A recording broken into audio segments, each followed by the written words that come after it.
여러분 반갑습니다. 이렇게 토요일 날 앉아서 공부하는 사람들을 보는 건 늘 즐겁습니다. 오늘 이 자리에서 우리 대학원 학생들하고 이 자리를 갖게 된 취지를 잠깐 말씀드리겠습니다. 오늘 학과장께서 못 나오셔서 제가 좀 얘기를 할 텐데, 사실 그 사이에 우리가 그 몇 년간에 걸쳐서 뭐 예전에도 그랬지만 석박사 학위 논문 심사를 하는 과정에서 약간 우리 학생들이 통계를 사용하는 데 있어서 몇 가지 오해도 있고, 또 그것을 활용하는 데 있어서 충분한 그 기능을 활용하지 못하는 그런 제약을 많이 봤습니다. 그래서 그런 점들을 언젠가 좀 도와서 해결해야 되겠다 싶은 생각을 했었는데, 그러다가 작년에 그 교수 회의 중에 통계 좀 시키자 내가 제안을 해서 여러분들 할 수 없이 하나씩 과업이 더 늘게 된 것도 있고, 또 그렇게 해서 남의 집에다 맡겨서 할 수 있는 것도 있지만, 또 우리가 실질적으로 이게 함께 같이 하면서 느꼈던 점들을 직접 나누는 우리 과 교수님들이 나누는 게 필요하다 싶어서 이런 자리가 준비된 걸로 압니다. 오늘 제가 할 내용은 경험 연구와 통계적 추론의 논리, 부제는 T검정을 중심으로입니다. 여러분들이 이제 T검정 그러면 이거 굉장히 옛날 거 아닌가 이렇게 생각을 하실지 모르겠지만, 여러분이 잘 이해를 한다면 굉장히 우아하고 굉장히 직관적이고, 특히 오늘 제가 얘기하려고 하는 통계 추론에 대한 그 이해를 하는 데 있어서 가장 논리적으로 또 명료한 그런 접근입니다. 또 나아가서 우리가 교육공학과가 이제 뭔가 이제 새로운 설계를 해서 현장에 변화를 줄 수 있는 처치를 해야 되는 연구를 해야 되는 사람 입장에서 보면 사실 처치 연구가 앞으로 더욱 많이 필요하다고 생각합니다. 조사 연구는 뭐 그것도 중요하지만 뭔가를 만들고 개발해서 그 효과를 보는 것, 그건 우리한테 여전히 앞으로도 중요한 그런 연구 접근이라고 보기 때문입니다. 오늘 크게 두 가지입니다. 하나는 그 통계, 여기 제목에서 나타나듯이 우리가 통계를 한다는 것은 숫자를 만지는다는 의미를 넘어섭니다.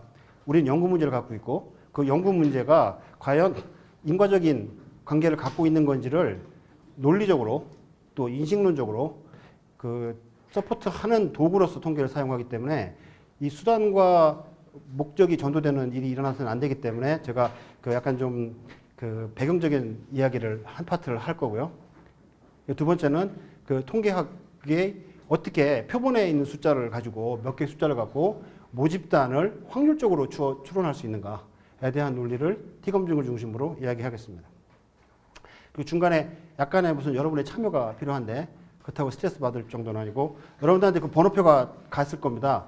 그거는 여러분한테 주어진 명목 변수로서 아무런 서열적 의미도 없고 그냥 랜덤 변수입니다. 그래서 제가 번호를 부르면 여러분들이 그거 갖고 있다가 안 가진 척 하지 말고 잠깐 해주기 바랍니다. 아주 간단한 일이 될 겁니다.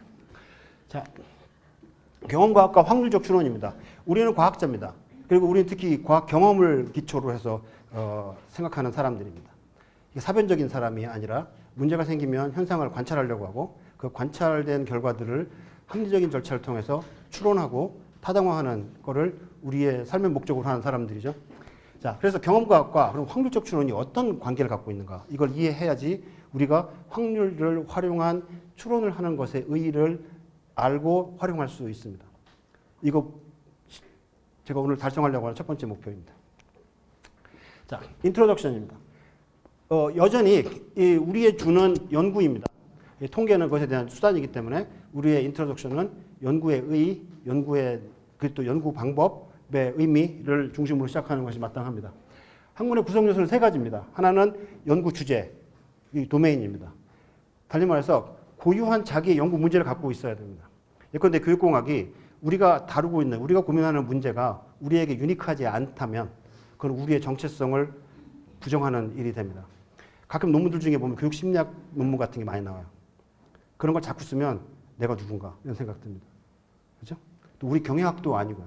그래서 이제 우리의 독특한 도메인을 갖고 있어야 되고, 우리 커뮤니티로서 여러분들 개인도 그런 거를 하나 잘 갖는 것, 그것이 연구자로서 반을 이루는 길이라고 생각합니다. 두 번째는 독생적 이론입니다. 문제만 있으면 뭐 하나요? 그것에 대한 해명할 수 있는 지식을 갖고 있어야 됩니다. 그거는 이론으로 형성되고요. 그 이론을 얻기 위해서, 또 이론을 만들기 위해서 우리는 연구를 지속합니다. 세 번째는 그러한 우리의 고유한 주제가 있고 해결해야 될 챌린지가 있고, 그것을 통해서 선배들이 이루어 놓은 축적된 지식이 있으나 결국 그 커뮤니티가 계속적으로 프로덕티브한 커뮤니티로 가기 위해서는 그걸 생산시킬 수 있는 생산 도구를 갖고 있어야 되는데 그 지식을 생산하는 가장 안정적인 또 합리적인 도구로서 연구 방법을 하나의 이론으로서 연구합니다. 해보면 되는 것이 아니라 연구 방법의 이론, 즉 방법론이 우리에게 중요합니다.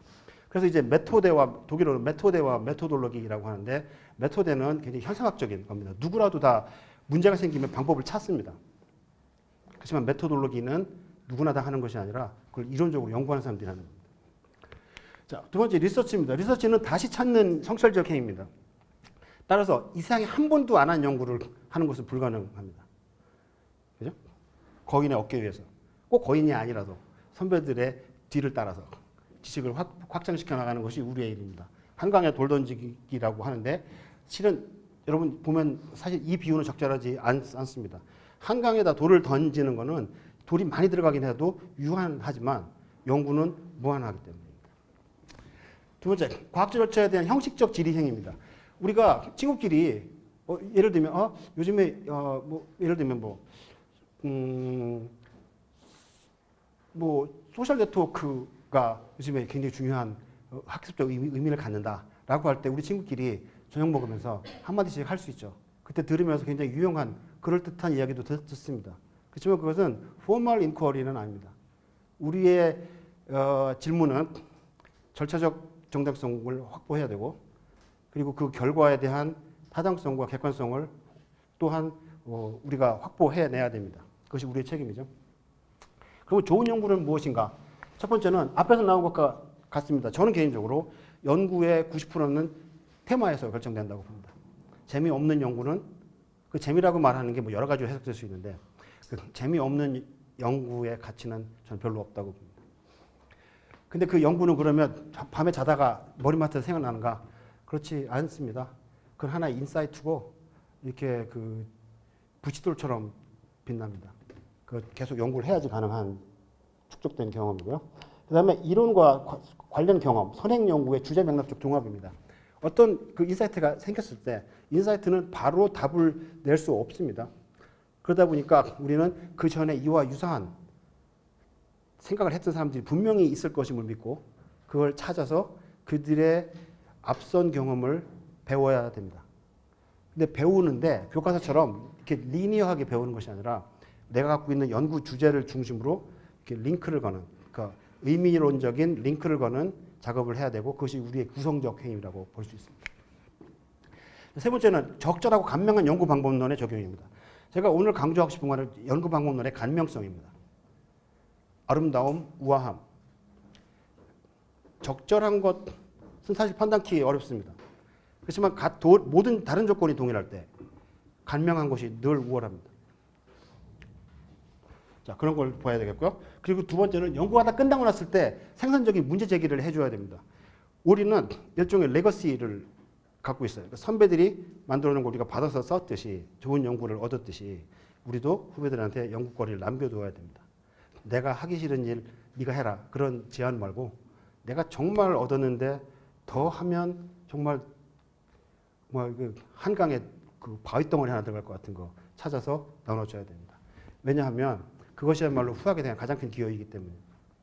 아까도 제가 말씀드렸듯이 좋은 테마를 잡는 것이 90%라면 후학들에게 내가 그런 좋은 테마를 잡을 수 있도록 도와준다는 건 사실 그거는 연구자로서의 역할이자 사실은 학생을 지도하는 교수의 역할이라고 생각합니다. 자, 그러면 이런 연구들은 어떻게 여러 가지로 연구의 유형을 구분할 수 있겠습니다만 그거는 지식의 발달론과 관련되어서 볼 때 네 가지로 나눌 수 있습니다. 첫 번째는 디스크립티브한 연구입니다. 디스크라이브합니다. 이것은 기본적으로 단별량 현상입니다. 어떤 사실이 일어났다. 그럼 그 사실이 어떠한가? 이러이러하다라고 하는 것들이죠.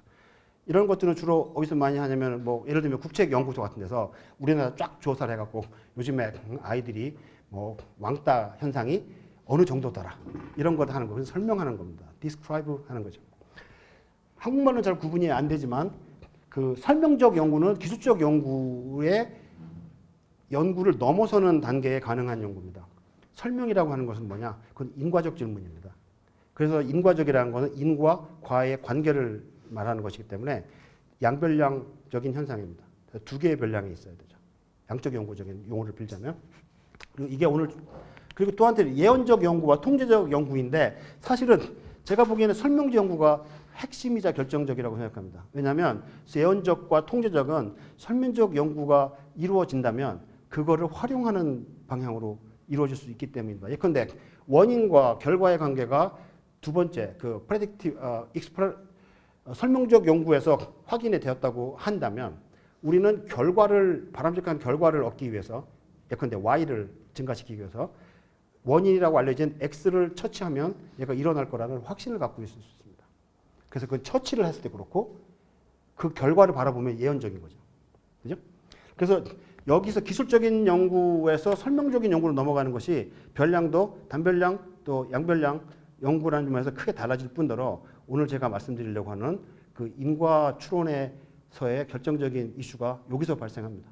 나머지 두 개는 사실은 이것이 그냥 좀 양적으로 디그리의 변화, 그러니까 좀 더 디그리가 또 심화되는 거지만 이것은 퀄리티가 다른 겁니다. 서로 성격이 다른 그런 어떤 그 점프가 일어나는 국면입니다. 데이터의 성격에 따라서 양적 연구와 질적 연구로 나눠집니다. 이거는 뭐 악유가 있을 수 있는데 저는 여기서 정의하기를 양적 연구는 어떤 그 무슨 그 에피스테몰로지, 그러니까 인식론적인 입장에서의 철학적 구분이 아니라 데이터의 유형으로 간단하게 정의합니다. 그래서 데이터가 양으로 된 거, 숫자로 된 거와 숫자가 아닌 걸로 된 걸 나누는데 오늘 제가 하려고 하는 건 그 중에 세 가지입니다. 첫 번째, 적절하고 간명한 연구 방법론의 적용을 위해서 오늘 제가 이 자리에 섰고, 두 번째는 연구 발달 단계 중에서는 인과관계, 그리고 세 번째는 당연히 양적 연구를 오늘 주제로 합니다. 자, 경험과학에서 인과 추론의 문제들. 사실 제가 오늘 준비한 것 갖고 한 10시간씩 강의하는 겁니다. 제가 오늘 긴밀하게 하기 때문에 쓸데없는 소리 지금 같은 이런 거 안 하고 계속 하려고 합니다. 여러분, 그 영국의 경험주의자 중에 데이비드 휴미라는 사람 잘 아시죠? 들어는 봤죠? 저도 만나본 적은 없어서 퍼스널리 잘한다고 말할 수는 없지만 들어봤습니다. 영국의 경험주의자들은 경험을 중시했지만 경험의 한계도 적절하게 이해하고 있었습니다. 그것이 휴메의 그 경험의 문제라는 태제입니다. 예컨대 경험주의자들도 철학자니까 세상과 인간을 이해하려고 노력했던 치열한 사상가들이었습니다.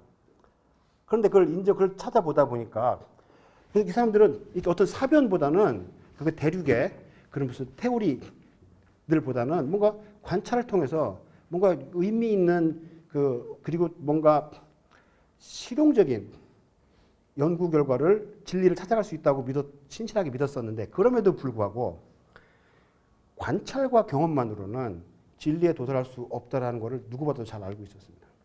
예컨대 우리가 자 나가서 관찰하자 그러잖아요. 그럼 자 관찰을 하러 나갔어. 그러니까 내가 지금 그러니까 어떤 새가 있는데 걔가 흰새라고 하는 얘기를 많이 들었어요. 그래서 진짜 흰가가 가서 호숫가에 가서 아침부터 빵 사갖고 와서 계속 먹으면서 카운트 이렇게 텔리 해가면서 쟀어요.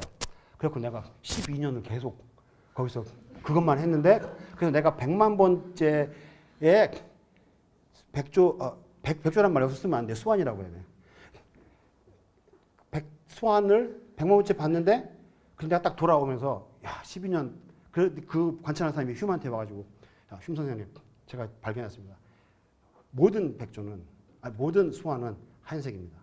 그때 휴이 뭐라 그러냐면 글쎄요 그거는 지금까지 보신 건 맞는데 그 관찰이 앞으로도 있을 100만 1번째 100조가 수완도 화이트임을 논리적으로 증명할 수 있느냐? 아닌 거죠. 다시 말해서 경험은 아무리 많이 해도 진리를 확인할 수 없다는 걸 알았습니다. 자, 두 번째. 자, 그러면 그나마 그래서 이거는 이제 기술적인 거죠. 아까 이건 단별량적인 거죠. 수완은 화이트다. 디스크라이브 한 거죠.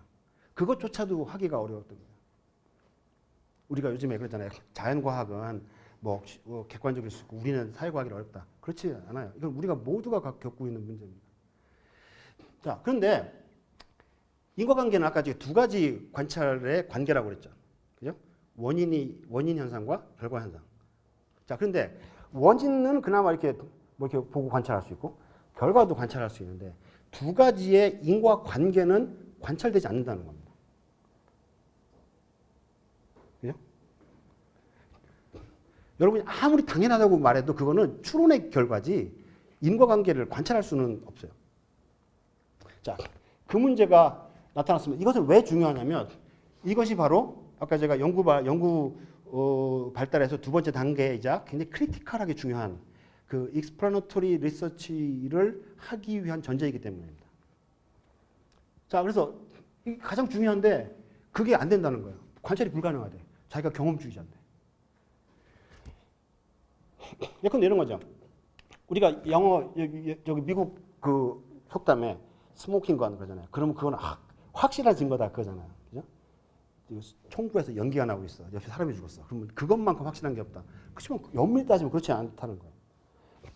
자, 연기 나는 총을 관찰됐어요. 그죠? 옆에 쓰러져 있는 시체도 관찰됐어요. 그건 관찰 가능해요. 근데 두 가지가 인과적인 것으로 묶여 있으면 관찰되지 않는다는 거죠. 여러분들 그 법원에서 막 이렇게 짜그러 야, 저 정도 증거면은 뭐 충분히 할 거야. 그리고 특히 그 담배의 그 위해 논쟁. 누가 봐도 뻔한데 왜 그게 싸움이 안 일어나? 왜 그 결론이 쉽게 안 나냐면 이런 문제들 때문입니다. 사실은 어떤 것도 어떤 경우도 스모킹 건이 아니라 뭐 온갖 걸 다 관찰해도 완벽한 인과 추론을 할 수 없습니다. 인과 추론이 보장되는 것은 아닙니다. 인과관계가 관철되는 것은 아닙니다. 그건 여전히 추론의 영역에 남아 있고 추론에는 여전히 에러가 있게 되죠. 자, 총을 쥔 자가 살인자냐? 이건 관찰할 수 있는 건 아닙니다. 자, 그리고 또 한 가지는 뭐냐면 인과관계의 무한소급 문제입니다. 그 인과관계의 무한소급이란 건 뭐냐면 예를 들어서 총을 보세요. 스트레스 주는 사건이 발생했어요. 이거 관찰됐어요. 뇌신경이 이상한 뇌파가 발생했고 팔 근육이 수축됐고 검지손가락이 수축됐고 방아쇠가 후진됐고 놀이사회가 전진됐고 격발이 이루어졌고 신체가 관통당했고 심장이 멈췄어요. 자, 여기서 어디부터 우리가 인과관계를 추론할 건지는 결정되지 않았습니다. 그래서 여기서부터 여기까지 볼 수도 있고 이렇게 볼 수도 있고 근데 이제 더더욱이 문제는 거는 자, 그러면 이것에 그럼 스트레스 주는 사건은 원인 없이 발생했는가? 아니란 거죠. 이것도 또한 어떤 선행한 원인의 결과란 거죠. 결국에 인과관계는 무한소급합니다. 그래서 끝을 알 수가 없어요. 시작을. 그거를 그래서 예전에는 서양에서는 그거를 스스로 원인인 존재자. 그건 뭐로 정의됩니까? 하느님이죠. 응? 지금은 빅뱅이고 빅뱅 이전에는 아무런 원인 설명을 하지 않죠. 자, 이것도 여기서만 멈추는 것은 아니죠. 사실 이쪽으로도 계속 갑니다. 자, 이런 문제들이 있어요. 따라서 인과 문제는 그토록 중요함에도 불구하고 쉽게 관찰되어지지 않고 쉽게 해명되기 어려운 점이라는 거를 적어도 우리 밖에 나가서 말할 때 이렇게 안 하죠. 뭐 100만 마리째 봤는데 101마리 이런 얘기는 안 하지만 이게 흉 같은 수준의 또 우리 이대 교육공학과에서 연구하는 여러분들 입장에서 한번 생각해 볼 만한 일이라는 겁니다. 그래서 연구의 범위를 결정해야 돼요. 그래서 여러분의 역할입니다. 이거 쉬운 일이 아니에요. 여러분이 만약에 왜 사람이 죽었을까에 대한 걸 관심을 갖는다고 쳤을 때 여기서 멈출 수도 있고 여기까지 갈 수도 있고 여기까지 계속 갈 수 있고 끝까지 갈 수도 있죠. 어디서 끊어야 되는데 그걸 어디서 끊을 건지는 아무도 얘기해 주지 않아요. 여러분이 결정하는 사항입니다. 따라서 연구자의 관점, 신념 이런 것들이 결정적인 역할을 합니다. 자, 그리고 또 하나는 그래서 이제 이걸 만약에 끊었다고 친다면 만약에 이게 모형이다. 그럼 결국 뇌신경 신호가 팔근육 수축의 원인이고 이것이 결과였다라고 본다면 이것이 여러분의 연구에 들어온 두 변수라면 뇌신경 신호는 여러분 연구 변수이긴 하죠. 그렇지만 얘는 여러분 연구 모형 내에서 결정된 겁니까? 아니죠. 모형 밖에 있는 이 사건에 의해서 결정됐죠. 그래서 외부에서 생긴 거죠. 내부에 현재 있긴 한데. 그러니까 데려온 자식이에요. 밖에서 그래서 이제 그걸 엑소지너스라고 그러는데 그러니까 제네시스가 밖에서 이루어지는. 그래서 이것이 내생 변수라고도 부릅니다. 내부에서 생긴, 내부에서 가져온. 자, 이런 것들을 좀 이해할 필요가 있어요. 자, 그다음에 그래서 이제 진짜 이 필요한 것은 뭐냐? 그러다 보니까 우리에게는 견고한 인과 추론 절차의 수립이 필요합니다. 예컨대 관찰된 연기나는 총구와 시체를 연구나는 총이 살인의 도구라는 인간범죄를 받아들일 수 있는 합리적 추론 조건이 뭐냐? 그게 사실은 경험주의자들의 아주 굉장히 중요한 그 챌린저였고, 그걸 해결하기 위해서 많은 사람들이 노력했고, 그거를 하기 위해서 연구 설계도 만들었고, 그걸 하기 위해서 분석할 수 있는 방법도 만들었는데, 그 대표적인 것이 T검증입니다. T검증에서 그런 얘기 아무도 안 하지만 그런 이렇게 관련성 속에서 이제 파악할 필요가 있다는 겁니다. 자, 그런데 이게 범죄에게는 아까 이게 끊는 거, 모형에 들어올 변수를 어디까지 끌고 갈 거냐, 줄일 거냐, 이게 여러분이 결정하는 거고. 자, 그리고 그럼에도 불구하고 경험주의자들의 그 겸손함, 지혜로운 겸손함 있죠. 거기 오류가 있다. 그죠? 오류에는 두 가지 가능성이 있죠. 두 가지 가능성이, 첫 번째는 그죠? 인과관계가 실제로 존재하는데, 실제로 그렇다라고 인과관계가 있다라고 추론한다면 이것은 옳은 추론이고 따라서 오류가 아니죠. 네? 근데 인과관계가 실제로 존재하지 않는데 인과관계가 있다라고 추론을 했으면 이거는 오류죠. 그죠? 이거를 일정 오류라고 하고 기호로는 알파라고 해요. 우리가 쓰는 알파 수준 0.05라고 정해놓은 거는 이 일종의 오류를 추론했을 때 일정 오류가 0.05 정도까지 들어오는 걸 내가 받아들이고 연구하겠다라는 거예요. 근데 그것만 오류가 있는 것이 아니죠. 여기도 하나의 또 하나의 오류가 있어요. 뭐냐면 실제로 존재하는데 추론할 때 존재하지 않는다라고 하는 것도 오류죠. 이 경우는요, 무고한 자를 살인자로 추론하는 것과 같은 경우고요. 이거는 살인자를 무고한 자로 추론해서 방면하는 것과 같아요. 여러분들 밖에서 요즘에 뭐 묻지마 살인 뭐 이런 거 하죠. 그죠?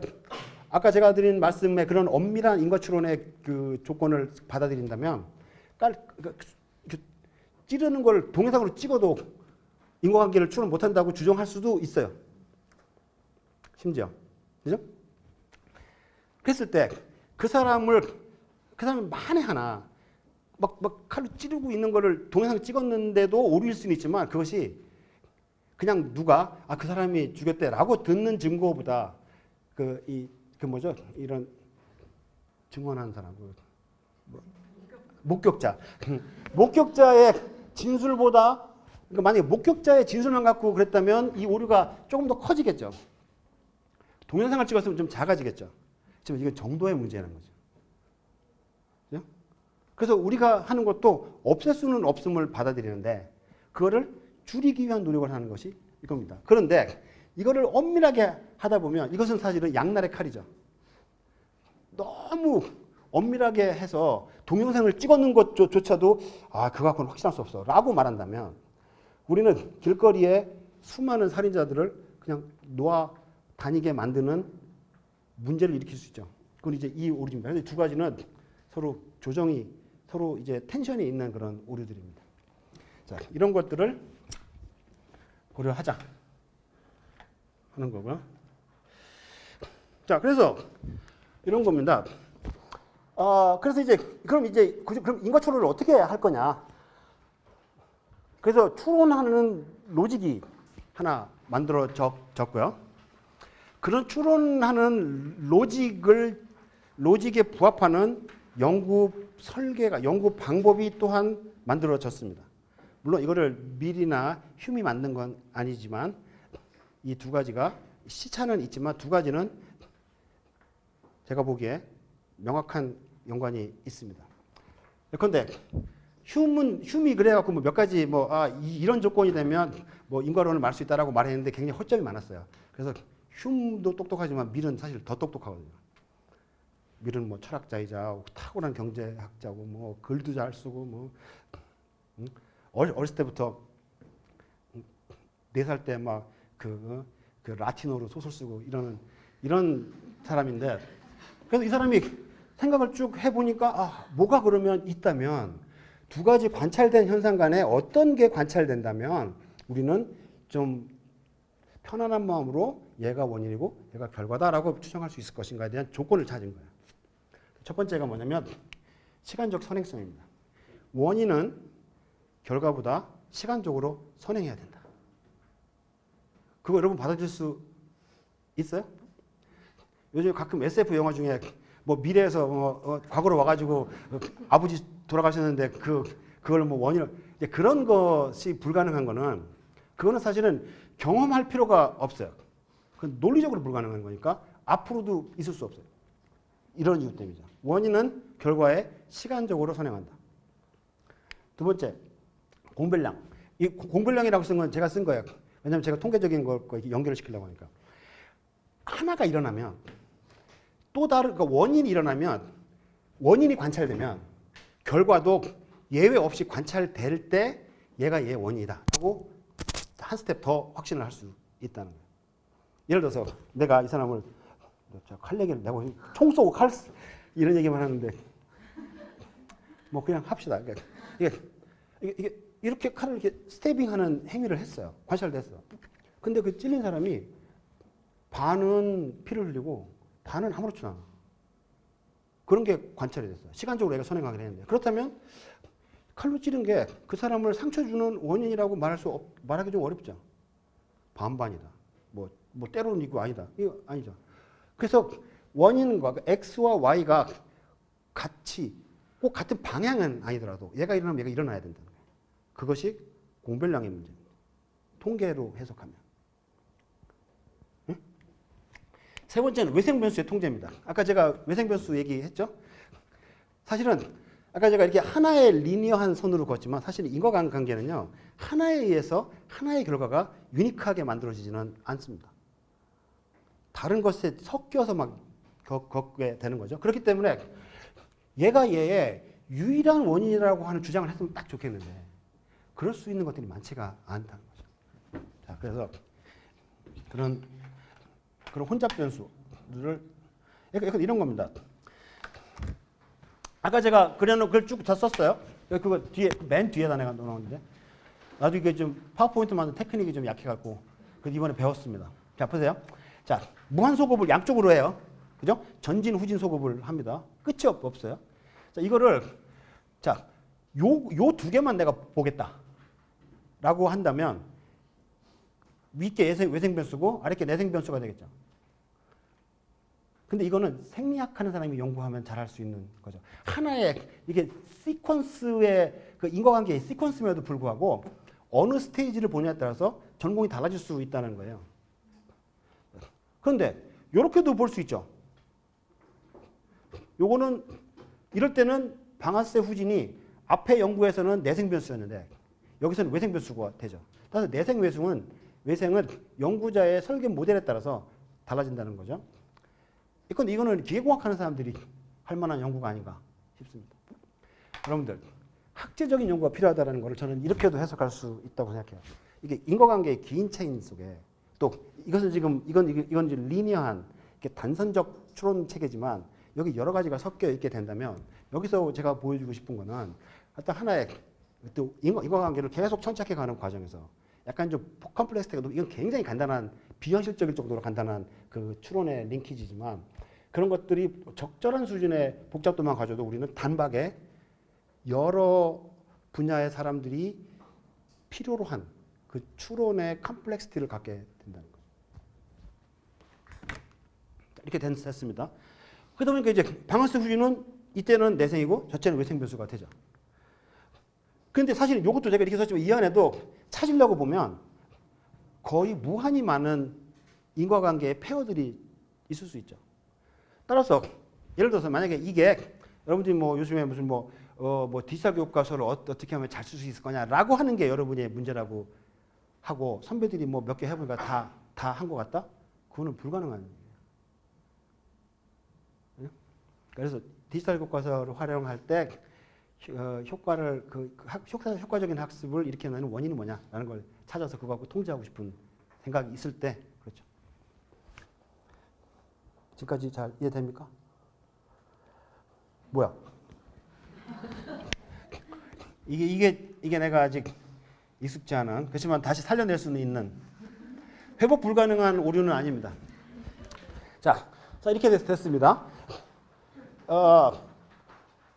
그렇죠. 그런데 자 그러다 보니까 이제 저기서 했는데 그래서 이제 자 그럼 이런 조건에 맞는 이런 인과적 추론 조건을 충족시키는 그 연구 방법이 뭐냐? 그게 실험의 방법이라는 겁니다. 자 보세요.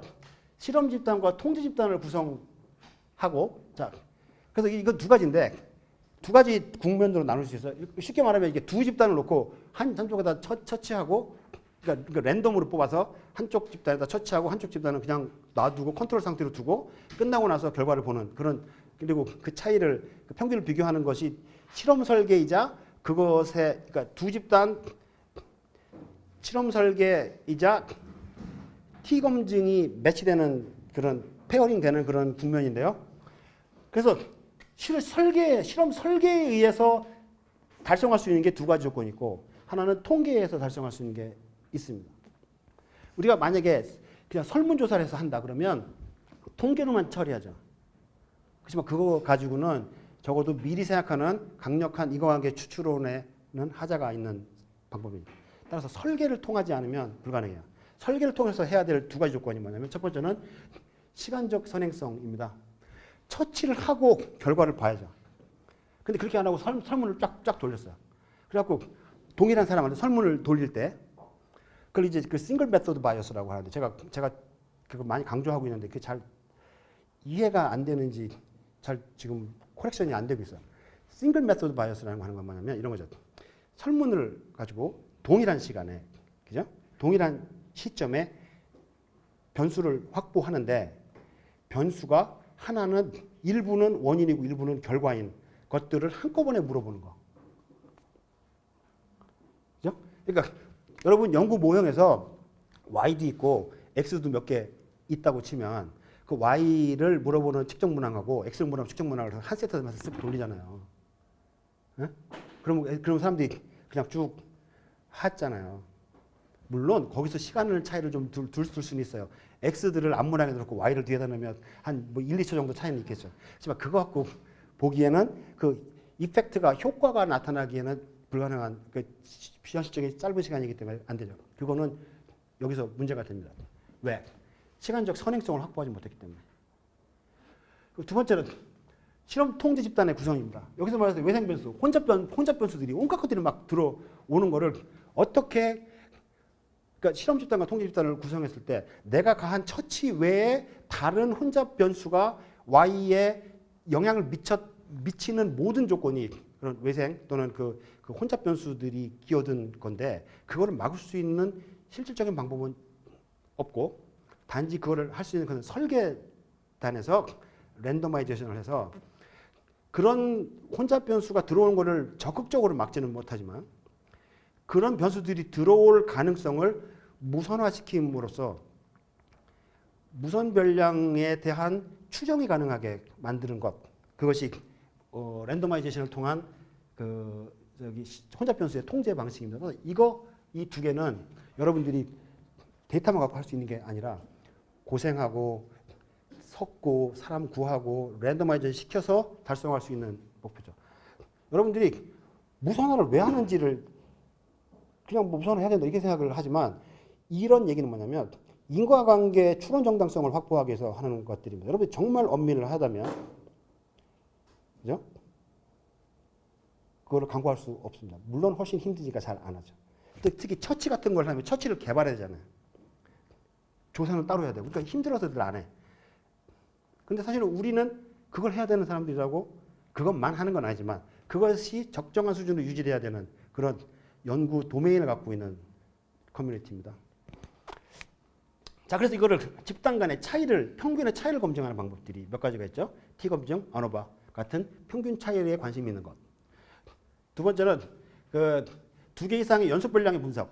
그러니까 연속 변량이라고 말하는 거는 이게 디스크리트하지 않은, 그러니까 뭐 나이나 몸무게처럼 이게 변량의 흐름이 변량이 이렇게 끊어지지 않는 그러니까 예컨대 뭐 실수 체계나 유리수 체계로 이 별량이 바뀔 수 있는 뭐 길이나 뭐 이런 것처럼 몸무게처럼 이런 것들을 분석할 때 있는데 이런 경우는 공별량이라든지 제가 이걸 이렇게 써놓은 거는 뭐냐면 이 절차들이 다 관련이 있고 얘가 기초가 돼서 얘가 되고 얘가 이런 관련이 있기 때문에 그렇습니다. 사실 공별량에 대한 이해가 있으면 공별량을 표준화시킨 그러니까 공별량 요거는 관찰된 값들을 직접 쓰는 거고 그거를 표준화시키면 코릴레이션이 되고 그거를 추정의 인과관계 같이 보려면 리그레이션이 되고 그런 내생 변수, 외생 변수의 관계가 일향적이지 않을 때는 구조방식 모형이 되지만 결국엔 똑같이 숫자의 변이를 코베리언스를 보고 그걸 갖고 해석한다는 면에서는 같은 패밀리입니다. 근데 이 실험 연구의 문제점이 당연히 있죠. 첫 번째는 지나치게 결정론적인 가정에 입각합니다. 이게 있으면 이게 있을 거다. 물론 그걸 확인하지. 지금 제가 말씀드릴 확률론은 그 당시 미리 확률론을 주장하진 않았어요. 그렇기 때문에 밀은 이런 세 가지가 있으면 이건 확실하다. 이렇게 말을 했었던 거죠. 그래서 이런 것도 있어 이것이 좀 약화되는 상황이 발생했었습니다. 두 번째는 그 밀의 그런 인과관계는 되게 뭐냐면 X가 그러니까 원인 변수가 있었느냐 없었느냐 처치가 있었느냐 없었느냐를 갖고 구분하는데 사실은 그런 문제도 있지만 디그리가 우리의 X일 경우도 있죠. 그러니까 예를 들면 밥을 먹었냐 안 먹었냐 밥을 먹으면 살이 찌고 안 먹으면 살 안 찐다? 이거는 현실적인 문제가 아니죠. 왜냐면 안 먹으면 죽잖아. 그러니까 이제 그걸 디그리로 바꿔야 돼. 그러니까 몇 칼로리 정도를 먹으면 이렇게 Y 몸무게가 유지가 되고 얼마 정도 먹으면 빠지고 그럼 이제 디그리를 조정해야 되는데 그 디그리 문제는 이 코베리언스나 코릴레이션 같은 것들은 감당할 수 있지만 이렇게 실험반 통제반 같이 하는 이렇게 디스크리트한 그러니까 이렇게 처치가 이렇게 이산적인 연속적이지 않은 디스크리트한 조건에서는 확보할 수 없는 수용할 수 없는 연구 문제가 됩니다. 이런 문제들을 갖고 있어요. 그리고 세 번째는 연구 변수가 상호적인 문제입니다. 아까 내가 잠깐 얘기를 했지만 우리가 편의에 따라서 이렇게 리니어한 인과관계를 말했지만 그렇지 않죠. 여러 가지가 섞여 있음을 우리는 쉽게 관찰할 수 있어요. 자, 그랬을 때 그것들을 수용하게 되면 무슨 문제가 생깁니까? 대표적인 예로 여러분들 그 멀티플 리그레션, 그러니까 다중회귀를 할 때 y가 하나고 x가 세 개다. 그러면 x가 하나가 y한테 영향을 미치는 것은 단순 회귀 분석으로서 이게 상호작용에 대한 문제를 고려하지 않는데 두 개, 세 개가 되면 이 x끼리의 관계가 문제가 되기 시작하죠. 얘가 더 많이 설명하냐, 얘가 더 적게 설명하냐. 이런 문제들을 감안해야 된다는 측면에서 저렇게 두 집단 갖고 이렇게 검토하는 것은 현실의 문제를 해결할 수 없는 그런 로컬한 방식이 되어가고 있는 거죠. 저 문제는 사실은 본질적인 오류의 문제는 아닙니다. 연구 영역의 로컬리티의 문제지. 여기에 쓸 수 있고 거기에 합당한 것은 여전히 굉장히 유효한 방법인데 그렇지 않은 영역에 맞지 않는다는 거지 그것이 내적인 오류는 아니라는 점을 여러분이 좀 구분할 필요가 있어요. 자, 지금까지는 잘 따라오고 있습니까? 자, 그 다음에 이제 이렇게 그 또 하나는 자 이제 이런 문제가 있고 또 하나 확률론이 우리가 오늘 다룰 테마 중에 하나의 확률론이 들어오게 되는 게 바로 이 부분입니다. 결정론적 인과론은 이미 자연사했어요. 누가 타살한 것 같이 보이지만 결국 자연사했어요. 그건 이제 아무도 압니다. 그렇게 된 계기는 실은 철학자나 통계학자가 찾아낸 것이 아니라 늘 대부분 그렇듯이 세계 사유의 브렉스루는 되게 물리학하는 사람들이 적어도 근대에서는 해왔잖아요. 물리학하는 사람들이 찾았는데 여러분 잘 알죠? 하이젠버그 불확정성 원리. 그래서 양자역학은 양자역학에서 봤을 때의 가장 작은 파티클은 확률적으로 존재한다라는 거죠. 그러니까 그건 뭐 더 이상 잘 모르니까.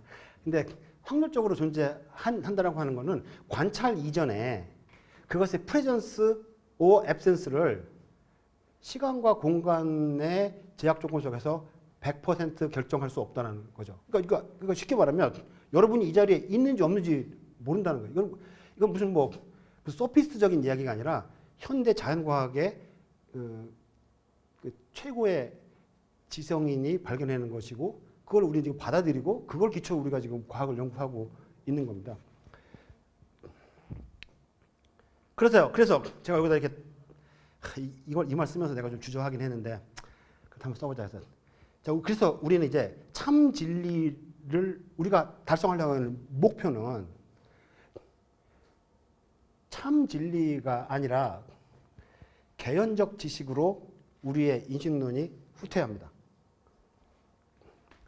그러다 보니까 여러분들 연구 논문 쓸 때 보면 제목에 뭐뭐의 영향, 효과 이렇게 뭐뭐에 미치는 영향 이렇게 논문 제목 나온 거 있잖아요. 그때 그 제목들을 잘 보시면 이게 다 후퇴의 결과입니다.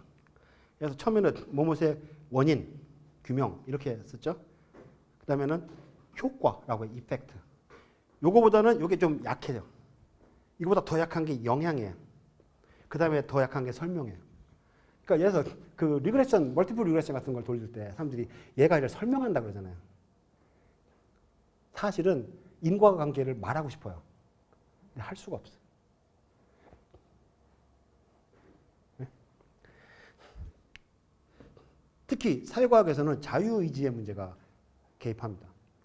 이거를요, 자유의지도 뇌신경계 활동이고 뇌신경계 활동은 따라서 기계론적으로 해결할 수 있다라고 보는 사람이 있을 수 있지만 그거는 나는 별로 의미 없는 논이라고 생각해요. 이건 굉장히 실존적인 문제이고 저거를 아무도 극복할 수 없다고 저는 개인적으로 믿어요. 자, 예를 들어서 뉴턴이 이런 얘기했어요. 동전이 우리가 보통 이게 동전을요, 땅 튕기잖아요. 땅 튕기잖아. 그러면 땅 튕겨진 순간의 모든 조건을 고려하면 걔가 앞면이 될지 뒷면이 될지 계산할 수 있다. 이렇게 생각해요. 그러니까 공기의 흐름, 온도, 뭐 이게 뭐 모멘텀, 뭐 각도 이런 거다 하면 계산할 수 있죠. 그죠? 그리고 뭐 그 철에 무슨 이게 리바운싱 하는 뭐 성격 이걸 다 보면 할 수 있을 거예요. 그런데 더 중요한 거는 손톱으로 튀기는 사람의 그러니까 튀긴 이후는 사람이 몸을 떠나면은 추정이 되는데 사람 몸을 떠나기 전에 추정은 불가능하다는 거예요. 왜냐하면 그건 사람의 자유의지의 문제니까. 이거는 인식론적인 문제이기도 하고 또 하나는 윤리적인 문제이기도 합니다. 우리가 더 이상 파고 들어가는 것은 별 의미가 없을 것 같고. 그래서 이제 그러다 보니까 확률론적 접근 이제 제가 좀 이따 할 두 번째 파트로 가기 위한 이제 첫 번째 파트의 이제 에필로그에 해당됩니다. 그래서 자 고전적인 이걸 해결하기 위해서 우리는 뭘 했냐? 셀몬이라는 사람이 자 그렇다면 확률론적으로밖에 결정론을 포기한다고 한다면 우리는 확률론적인 언어로 미래 결정 조건을 인과관계 조건을 대체해야 되겠다. 그럴듯한 생각 아닙니까? 여러분들이 그런 생각을 좀 해야 돼요. 예를 들어서 미리 무슨 얘기를 했는데 난 이거 통계하는데 통계 이거 계산하는데 이것만 바쁠 게 아니라 얘가 아니라 이렇구나 이런 거 찾아내는 사람들이 되기를 바라는데 그래서 몇 가지 있습니다. 용인 가능성, 확정 가능성, 적용 가능성. 근데 요거는 뭐 결국 이 수학적인 통계적인 내용과 관련됩니다. 첫 번째 용인 가능성은 확률 개념들에 대한 기초적 필요 조건이 확률 연산에서 상술되는 수학적 관계들을 만족시켜야 함. 그랬으니까 사실 정확한 말인데 이해가 잘 안 돼요. 그래서 제가 참 오늘 이 수업에서는 저는 뭐 이렇게 그 문자, 그러니까 그리크 첨자 같은 것도 그냥 정확하기보다는 그냥 편리함을 중심으로 내가 설명을 하니까 수학적 엄밀함은 내가 좀 몇 가지 포기하고 하는 거를 이해하기 바랍니다. 나중에 동영상 올라갔을 때 왜 이 아저씨 이렇게 얘기했나 이렇게 하지 않기를 바라는데 그래서 그러니까 예컨대 이런 겁니다. 여러분들 구조 방정식 모형이라고 그러죠. 근데 그걸 여러분 아모스라고 생각해요. 근데 아모스는 뭐 그냥 원 오브 댐이고 좀 사라질 수도 있고 회사 망하면 없어질 수도 있는 거예요. 구조 방정식이라고 하는 말 그 자체를 여러분이 자세히 들여다보세요. 스트럭처럴 이쿠에이션 모델링이죠. 이쿠에이션이 뭐야? 연립 방정식. 방정식 푸는 거예요. 따라서 여러분은 그거를 아모스를 제대로 이해하려면요. 행렬대수 공부를 해야 돼. 적어도 여기서는 쓰는 사람은 몰라도 적어도 그거를 이게 정확하게 따져 묻는 사람들은 자 구조 방정식으로 해결할 수 있는 문제는 하고 싶다고 되는 것이 아니라 그걸 하려면 그거를 받쳐줄 수 있는 수학적 기초가 여기 상응하는 것이 존재해야 된다 하는 거죠. 이런 몇 가지 조건들을 갖고 이제 미를 대체한 확률론적 인과 조건을 수학적으로 이제 찾아가기 시작합니다. 자, 그다음에 조작주의입니다. 이 조작주의는 이제 측정할 때 나오죠. 자, 그래서 우리는 조작을 할 때 조작주를 오퍼레이션이라고 하죠. 뭔가를 작동시키기 위해서 우리가 그냥 편의상 정의해 놓는 거죠. 우리가 그러니까 이런 거죠. 사실 팩트를 정확하게 누구도 받아들이는 팩트를 진술 확인하는 걸 포기한다면 우리는 적어도 명확하게 나의 주관성을 나타내야 된다. 내가 주관성이라는 걸 인정하는 거예요. 대신 그거를 주관성을 흐리버리하게 모호하게 하지 않음으로써 커뮤니케이션을 명확하게 하자. 예컨대 내가 생각하는 예를 들어서 무슨 사회 연결망 분석은 이러이러하다라고 내가 면밀하게 정의해 놓으면 그 말에 다른 사람이 적어도 동의를 하지 않더라도 내가 연구해서 그런 나의 정의를 일관되게 사용할 거라고 하는 걸 기대하고 그것에 따라서 내 연구 결과를 해석할 수 있는 여지를 만들어주는 거죠. 근데 내가 왔다 갔다 하면 그거는 그 독자들이 아무런 이해도 할 수 없어요. 여러분 논문 쓸 때도 마찬가지예요. 그래서 앞에 용어의 정의라고 하는 게 그냥 선배들이 썼으니까 그냥 뺏겨 쓰는 거 그런 의미가 아니라 조작주의. 그러니까 지금 여러분 논문 쓰면서 여러분 선배들 논문 쓴 걸 보면 내가 한 얘기를 쭉 한번 따라 보세요. 이게 연결이 돼. 조작주의가 우리의 메인 패러다임이기 때문에 우리는 용어의 정의를 해야 돼. 그래서 추상적 개념은 그래서 추상적 개념 구인은 확률적 추론이 가능한 숫자로 치환 가능하다라고 믿어요. 이 월드에 있는 사람은.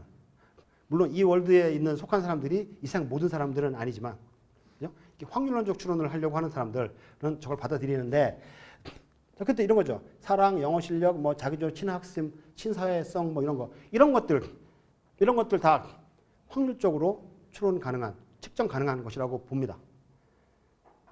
네? 이때 내가 좋아하는 그 루돌프 카르나베, 그러니까 저기 사람이 이제 과학 철학자인데 그 오스트리아의 그 실증주의 그 최고의 경지에 이른 사람이죠. 돌아가셨는데 카르나비 한 얘기가 뭔가가 존재한다면 그것은 어떤 형식의 양을 가질 거다. 예컨대 손에 잡히는 걸 얘기하는 게 아니에요. 여러분들이 사랑이 있다라고 느끼잖아요. 그러면 사랑이 존재한다면 그거는 쇠붙이 같은 플라스틱 같은 퀀티티는 아니지만 퀀티티를 갖고 있어야 된다는 거죠. 응? 퀀티티 없이 실체할 수 있는 것은 없다. 응? 그 얘기는 뭐냐면 측정할 수 있다는 거예요. 측정할 수 있다는 거죠.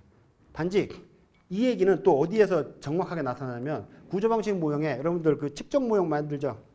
그죠? 동그라미가 컨스트럭트고 동그라미에서 이렇게 화살표 나가서 네모에 측정 문항들로 쫙 화살표 가는 거. 그게 이런 생각을 통계 포뮬라로 반영한 거라고 보시면 돼요. 존재한다면 특히 우리가 사회과학 분야에서 구조방식을 많이 쓰는 이유가 우리가 관심 갖고 있는 컨스트럭트들은 대부분이 직접적 물리적 측정이 불가능한 것들이거든요. 자기조작 학수도 마찬가지고 뭐 친사회성, 커뮤니케이션 케이퍼빌리티, 뭐 사회적 자본 이런 것들 우리가 누구나 다 느껴요. 따라서 그 양으로 존재해요. 그렇지만 그 양으로 존재하는 게 걔만 유일하게 잴 수 있는 하나의 측정 도구가 있는 것이 아니라 여러 개의 측정 도구에 그 존재하는 퀀티티가 반영되기 때문에 여러 개의 문항으로 잰다면 상당히 안정적으로 그 퀀티티를 측정할 수 있다고 보는 거죠. 자, 그래서 이런 문제죠. 또 하나는 측정 오차. 자, 그래서 여기서 추상이고 조작하고 뭐 일련의 과정을 거치는 사이에 우리는 오차를 계속 늘려가고 있습니다.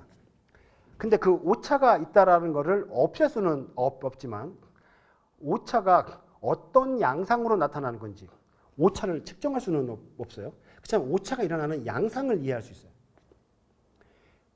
예컨대 여러분들 오늘 주로 그 얘기를 하겠지만 우리 중학교 때 배우는 그 정규분포 곡선이라고 하는 거는요. 옛날에 누군가가 이런 얘기를 했어요. 악시모론이라고 하죠.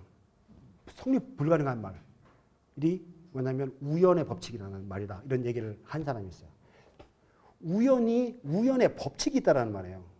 그게 상응할 수 없는 악시모론이라는 거죠. 우연이 어떻게 법칙이 있냐는 건데 우연의 법칙이 있다는 거 그게 우리가 얘기할 확률론입니다. 우연이 발생하지만 하나하나는 우연하지만 그것이 라지 넘버가 되면 그죠? 어떤 하나의 법칙에 따라가죠. 그것이 이제 그 law of large numbers라고 하는 거예요. 대수의 법칙.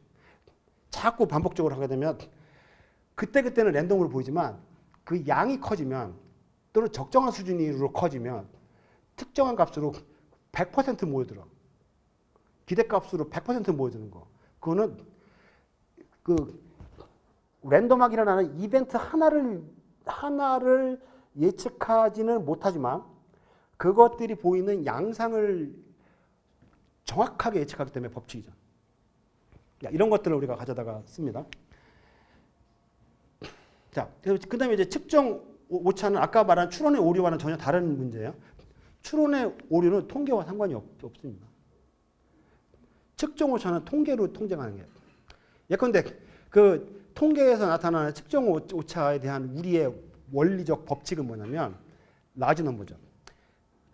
통계 적정하게 만들어진 측정 도구로 측정을 하면요.